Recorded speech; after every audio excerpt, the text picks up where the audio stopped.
Betapa lapang hati Sayyid Muhammad bin Alawi Al-Maliki. Diceritakan oleh Kiai Haji Soleh Basalamah, ada salah satu dokter dari Madinah yang menulis sebuah buku tebal. Buku itu dicetak bagus dan dibagikan secara gratis. Isi dari buku itu mencaci maki Sayyid Muhammad. Buku itu tersebar luas hingga sampai di tangan Sayyid Muhammad. Sayyid Muhammad membaca buku itu sambil tersenyum. Lalu Sayyid Muhammad memanggil sopir untuk menyiapkan mobil guna pergi mendatangi penulis tersebut di Madinah. Tidak dengan tangan kosong, beliau pergi dengan membawa uang 1 tas. Sampai di rumahnya, Sayyid Muhammad berkata, "Bukumu hebat, saya akan memberimu hadiah. Terimalah 1 tas ini." Lalu Sayyid Muhammad pamit. Karena kaget akan hal itu, dokter tersebut langsung mengejarnya.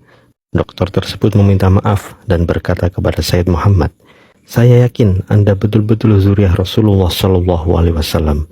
Dicaci maki malah memberi uang kepada orang yang mencaci maki." Keistimewaan Sayyid Muhammad bin Alawi Al-Maliki. Keistimewaan Sayyid Muhammad bin Alawi Al-Maliki, menurut penuturan muridnya Habib Segaf Baharun, bahwa Nabi Muhammad begitu mencintainya. Beliau langsung mendapat isyarah dari Nabi Muhammad, di antaranya melalui salah satu muridnya, Kiai Haji Thoifur Mawardi, atau yang sering dipanggil Mbah Thoifur.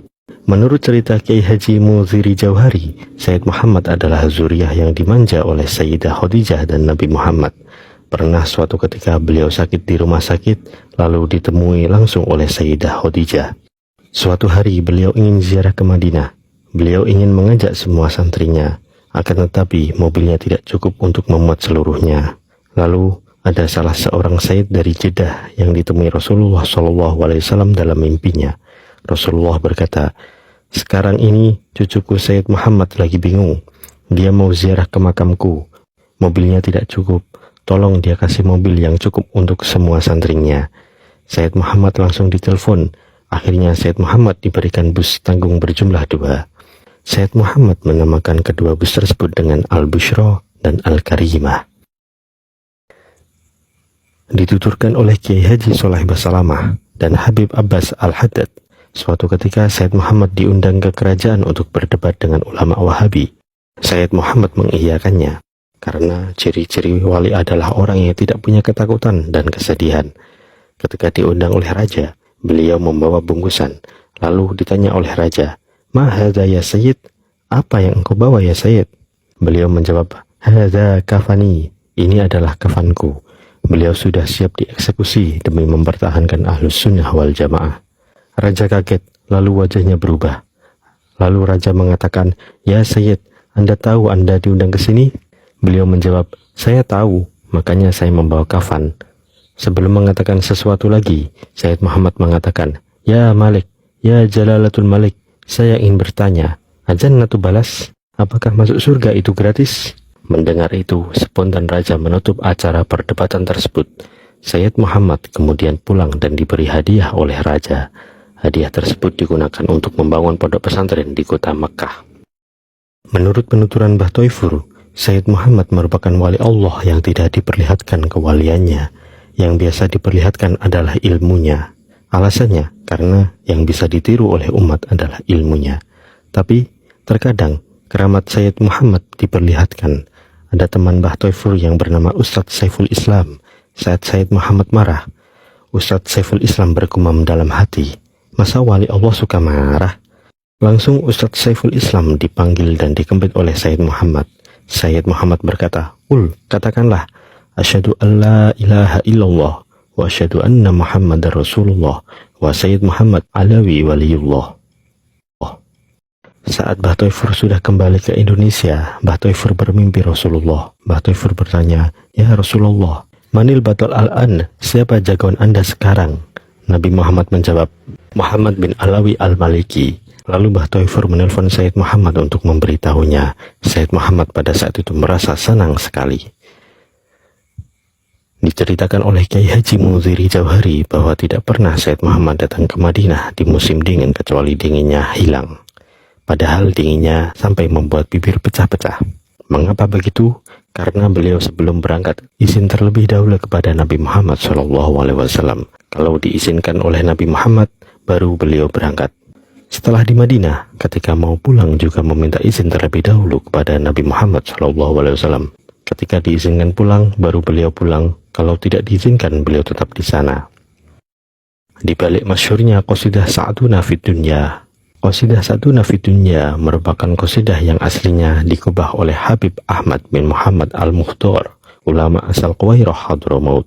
Di Indonesia, qasidah tersebut dipopulerkan oleh Kiai Haji Maimun Zubair dan santri-santrinya. Kiai Haji Maimun Zubair sering melantunkan qasidah tersebut karena terinspirasi oleh Sayyid Muhammad. Sayyid Muhammad adalah sosok yang sering melantunkan qasidah tersebut di tahun-tahun terakhir menjelang wafatnya. Diceritakan oleh Kiai Haji Mungziri Jauhari, beliau adalah santri yang memegang buku harian Sayyid Muhammad di akhir hayatnya. Di masa-masa akhir hayatnya, Sayyid Muhammad hampir setiap malam ziarah ke makam Sayyidah Khadijah. Pada suatu malam ada suara hatif yang membaca qasidah itu. Setelah mendengar qasidah itu, beliau sering membacanya. Padahal sebelumnya beliau sering membaca syair Natawassal bil Khubabah. Perhatiannya kepada ulama, santri, dan umat. Sayyid Muhammad adalah ulama yang sangat memperhatikan ulama, santri, dan umat. Para ulama yang sowan kepadanya akan dijamu makanan. Lalu para tamunya itu diberi kitab, hadiah, dan uang. Uangnya kurang lebih 3.000 rial atau senilai 12 juta rupiah. Sayyid Muhammad memperlakukan santrinya seperti anak-anaknya sendiri, bahkan lebih dekat dari putranya sendiri. Semua santri dibiayai penuh. Santri-santrinya merasakan kedekatannya dengan beliau. Hal ini dirasakan betul oleh Habib Abbas Al-Haddad. Sebelum beliau pergi ke Mekah untuk mondok, Habib Abbas sudah dibelikan tiket, visa, dan pakaian oleh Sayyid Muhammad. Sampai di kota Jeddah, Habib Abbas diberikan ihram, lalu masuk di pondok Sayyid Muhammad selama 12 tahun dibiayai penuh oleh Sayyid Muhammad. Perhatiannya kepada santri sampai kepada hal-hal yang kecil. Suatu ketika Habib Abbas membeli kacamata, lalu ditanya Sayyid Muhammad, berapa belinya? 300 rial Abuya, jawab Habib Abbas. Lalu uangnya langsung diganti oleh Sayyid Muhammad. Suatu ketika Habib Abbas duduk bersama Sayyid Muhammad. Saat itu bajunya robek di bagian belakang karena terlalu sering digantung. Sayyid Muhammad melihatnya lalu memegang-megang tepat pada bagian yang robek itu. Lalu Sayyid Muhammad memberi uang kepada Habib Abbas untuk membeli pakaian yang baru. Selain itu, perhatian Sayyid Muhammad juga dirasakan langsung oleh umat yang dekat dengan beliau. Suatu ketika beliau ingin menyedekahkan uang satas. Beliau membagikan secara cuma-cuma kepada para hadirin senilai 500 rial atau 2 juta rupiah. Kemudian beliau berkata, Alhamdulillah sudah sampai sedekah kepada umat semua. Wafat sesuai keinginannya. Sayyid Muhammad pernah berdoa, Atamanna Allah ayyaqbida ruhi baina kutubi wa tullabi wa ana sha'imun. Aku ingin agar Allah Ta'ala mencabut nyawaku saat aku di antara kitab-kitabku dan santri-santriku, sedangkan aku dalam kondisi berpuasa. Doa tersebut diijabahi Allah Ta'ala.